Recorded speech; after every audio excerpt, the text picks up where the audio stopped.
কিছু নায়ক নায়িকা রয়েছে যারা একে অপরের ধর্ম কিছু যাচাই না করে একজন আরেকজনের সাথে বিবাহ বন্ধনে আবদ্ধ হচ্ছেন এবং ঘর সংসার করছেন এবং সেখান থেকে বাচ্চাও হয়। এটা আসলে একজন প্রকৃত মুসলমান সে কখনো একজন হিন্দু ধর্ম ব্যক্তিকে বা মেয়েকে বিবাহ করতে পারবে না যতক্ষণ না সে ঈমান না আনে। আর যদি এরকম হয় যে তার ধর্ম সে পালন করবে, আমার ধর্ম আমি পালন করব, আদালত থেকে কোর্ট ম্যারেজ করে নিয়ে আসলো, আচ্ছা এটা আসলে হয় না। কারণ বিবাহের জন্য আপনি মুসলমান মুসলমান হতে হয়। যেমন হিন্দুর সাথে কোনো মুসলমান, আবার মুসলমানদের সাথে হিন্দু কখনো বিবাহ বৈধ হয় না, এটা যে না বেবিচার হয়। এই জন্য অনেকে মনে করে যে 30-40 বছর ধরে সংসার করতেছি, এটা মনে হয় যেন একদম ঠিক পথে আছি।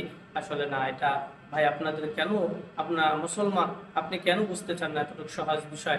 কখনো একজন বিধর্মী মহিলাকে, মেয়েকে কিভাবে আপনি বিবাহ করেন সেই মান না আনা পর্যন্ত? আল মুসলিমুন সালিম আল মুসলিমুন মিন লিসানি ওয়া ইয়াদি।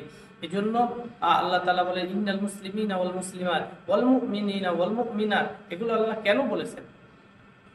আপনার তো বোঝা উচিত আপনি মুসলমান হয়ে হিন্দুকে বিবাহ করবেন এবং তার ধর্ম সে ব্যবহার করবে, গ্রহণ করবে বা পালন করবে, আপনার ধর্ম আপনি পালন করবেন, তাহলে এটা বিবাহ হয় না।